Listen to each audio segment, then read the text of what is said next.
pagsangag, if you want it na mabilisan, nandun na yung garlic natin. Nilagay lang natin to for 2 minutes.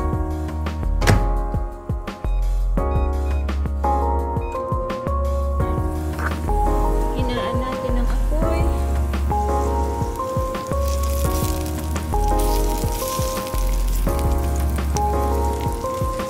Brown na yung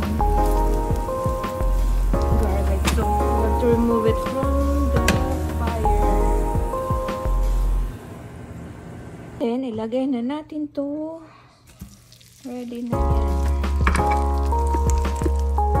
Then, halo-haloin.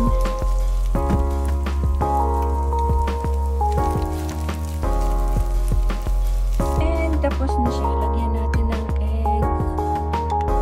2 eggs.